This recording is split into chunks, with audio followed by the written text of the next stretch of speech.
bagaimana dengan perkataan bahwa mengkritik ahli bid'ah itu adalah jihad fisabilillah? Iya, jadi betul bahwasanya menjelaskan kebenaran dan menyingkap daripada kebatilan itu adalah satu bentuk jihad, ya, satu bentuk jihad, amar ma'ruf dan nahi mungkar. Dia merupakan bagian daripada amar ma'ruf dan nahi mungkar. Ini adalah suatu hal yang dasar atau merupakan perkara yang disepakati oleh ulama kita. Namun dalam hal aplikasinya, menerapkannya di sini terjadi perbedaannya di kalangan ulama kita bagaimana cara menerapkannya. Ya, atau bisa kita katakan bahwasanya dalam hal ya mengaplikasikannya, menerapkannya ini kembali kepada ijtihad. Di mana hal itu sebagaimana telah kita sebutkan tadi berkaitan dengan atau senantiasa ditimbang dengan timbangan maslahat dan mudarat. Nah, apakah hal itu maslahat atau tidak? Apakah hal itu maslahat atau tidak? Ya, jangan sampai yang muncul adalah mudarat yang lebih besar. Maka ketika ingin menjelaskan suatu kebatilan atau ingin menjelaskan seorang ya tokoh yang mengajak kepada kebatilan, maka perlu untuk senantiasa melihat kondisinya. Ya, jangan sampai kita hanya mengambil nukilan-nukilan umum dari para ulama salaf kita, ya, bagaimana tegasnya mereka terhadap bid'ah dan ahlul bid'ah, namun kita tidak memperhatikan apa yang menjadi sebab sehingga mereka bersikap seperti itu. Jadi harus diperhatikan bagaimana kondisi masyarakat di situ, ya. Kemudian siapa yang menyampaikan, siapa yang dikritik, ya. Ini harus menjadi pertimbangan semua, ya. Harus menjadi pertimbangan semua dan semuanya harus dikaitkan dengan maslahat dan mudarat. Jadi tidak mesti ya, misalnya suatu bid'ah itu harus langsung dijelaskan. Ya, apalagi kalau misalnya berada di tempat di mana perkara itu sangat atau adalah suatu hal yang sudah dipahami dan dilakukan oleh masyarakat setempat. Nah, kapan kita mengusik masalah itu bisa saja terjadi hal yang yang kita sesali nantinya. Apakah misalnya dakwah akan dihalang-halangi atau misalnya diusir. Ya. Ada kisah yang cukup menarik ya, yang disebutkan oleh kalau tidak salah Ibnu Abdul Bar ya. Ketika Imam Malik mengajar di Masjid Nabawi ya, ada salah seorang yang datang. Ya, dia berasal dari Kufah ya. Orang ini berasal dari Kufah datang ke Madinah. Hadir di majelisnya Imam Malik. Nah, orang ini kalau nggak salah namanya adalah Ismail, ya. Ismail ibnu binti As-Suddi ya.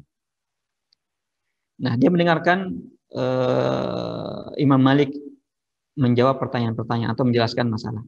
Maka ada salah seorang penanya bertanya tentang masalah kalau nggak salah masalah faraid ya, masalah faraid.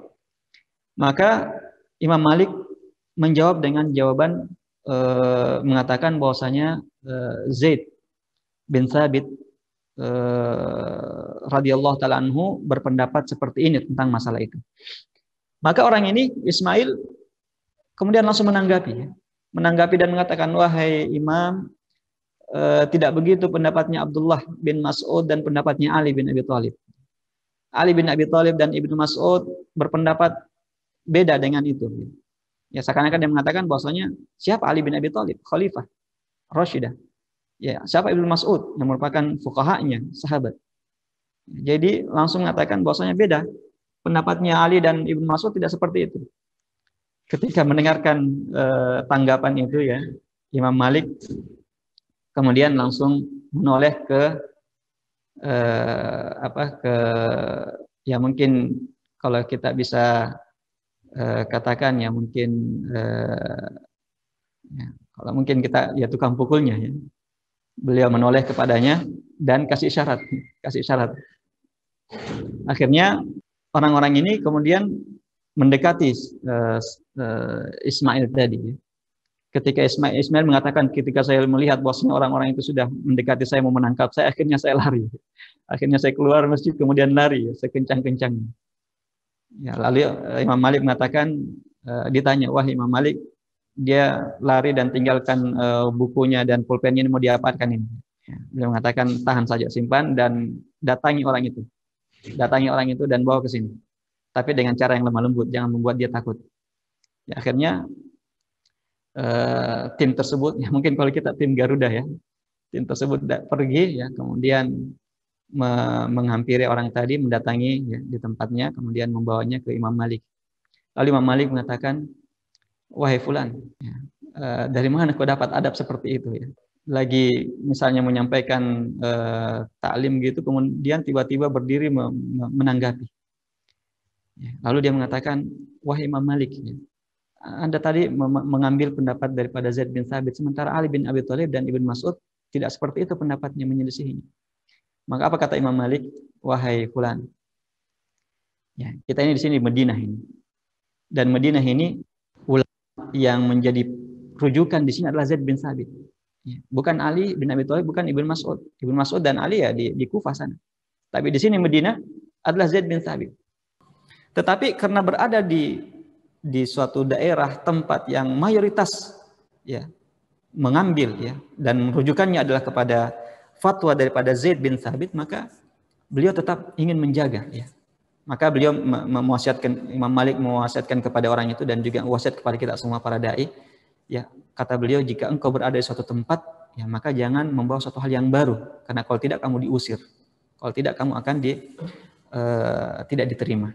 Nah, begitu juga ya kita dalam hal ini ya, memang menjelaskan suatu hal yang menyimpang dan bid'ah dan orang-orangnya ini penting, tetapi juga perlu untuk kita melihat apakah momennya cocok, apakah di tempat tersebut